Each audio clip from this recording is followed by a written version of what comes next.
Number 4, when we get married, we need to recognize that we can't behave the way we did before marriage because your responsibilities have changed. So before getting married, think about it.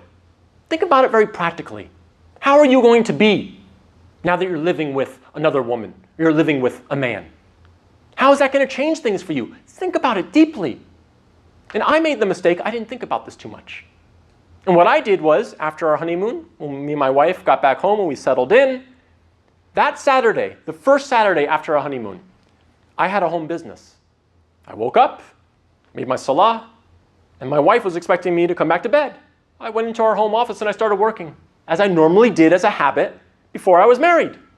I would work whenever I wanted to work. She said, what are you doing? It's a Saturday.